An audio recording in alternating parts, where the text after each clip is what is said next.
सिरोंचा तालुक्यातील मादारम ग्रामपंचायतीमध्ये जलजीवन मिशन अंतर्गत 2022-23 या कालावधीत लाखो रुपयांचा पाणी पुरवठा प्रकल्प उभारण्यात आला होता। गावात पाण्याची टाकी, मोटार, पाईपलाईन आणि विविध सुविधा उभारून प्रत्येक घरापर्यंत स्वच्छ पाणी पोहोचवण्याचा शासनाचा उद्देश होता।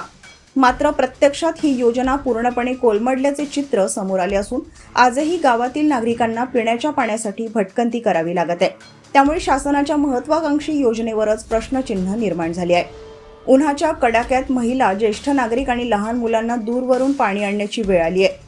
लाखो रुपयांचा निधी खर्च करून उभारण्यात आलेली पाणी टाकी आणि यंत्रणा आज निष्क्रिय अवस्थेत पडून असल्याने ग्रामस्थांमध्ये तीव्र नाराजी आहे।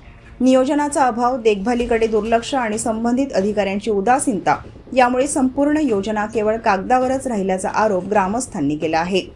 गावात उभारलेले प्रकल्पाचे फलक, बंद पडलेली यंत्रणा हेच आता अपयशाचे प्रतीक ठरत असल्याची प्रतिक्रिया नागरिकांनी व्यक्त केली।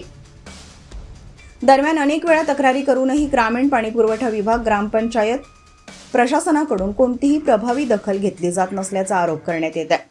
भाकपा सिरोंचा तालुका सचिव रवी बारसागडे यांनी या प्रकरणाची उच्चस्तरीय चौकशी करून दोषींवर कठोर कारवाई करण्याची मागणी केली आहे। तसेच मादारम गावातील बंद पाणीपुरवठा तातडीने सुरू करून नागरिकांना नियमित स्वच्छ पाणीपुरवठा न केल्यास तीव्र आंदोलन उभारण्याचा इशाराही त्यांनी दिला आहे।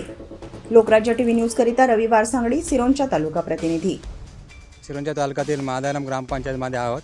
त्या लोकांची समस्याबद्दल काही समस्या आहे, आपण त्यांच्याकडे काय समस्या आहे पाण्याच्या, पिण्याची, आपण त्यांच्याकडून जाणून घेऊ।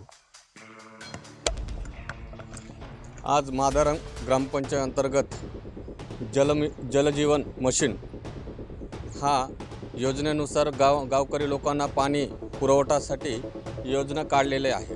त्या योजनेअंतर्गत बोरवेल आणि वरचे टँकी आणि पुन्हा सौर प्लेटनं गावामध्ये पाणी पोहोचवण्यासाठी हे जलजीवन मशीनमध्ये हा जे काही नियोजन होता त्या नियोजनाप्रकारे इथं बोरवेल टाकले नाही आणि जुना विहीरला कनेक्शन देऊन पाणी देण्यात येत आहे। पण पाणी आता पण गावात सुरुवात नाही आहे, कनेक्शन दिलं आहे फक्त जुना पाणीमध्ये आणि विहीर जुना आहेत पूर्ण।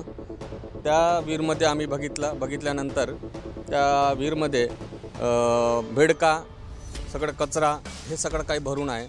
आज 10 लाख योजनामध्ये सरपंच किंवा या गावाचा सरपंच किंवा कोणी इतर ठेकेदारी केलेल्या व्यक्तींचं नाव माहीत नाही आम्हाला, पण एवढंच आहे ते केलेले उपाय काय, कोणासाठी केले, म्हणजे लोकांना काय समजले का, जनावर समजले का, काही इतर काही समजले। आज जनावरसुद्धा हा पाणी पित नाही अशा पद्धतीनं पाणी आहे। ते नळ योजना सुरू नाही आहे आणि ते कनेक्शनही या विहीरमध्ये दिलेलं आहे। स्पेशल बोरवेल टाकली नाही आहे, बस एवढंच आहे लोकांचा तक्रार आहे। आज या 10 ते 15 दिवसात जर हा पाणी यांना पिण्यासाठी सोय नाही झाली तर पूर्ण उकडून टाकण्याची हमी देत आहे पब्लिक। नमस्कार, लोकराज्य टीव्ही न्यूजसाठी रवी बारसागडे, सिरोंचा गडचिरोली।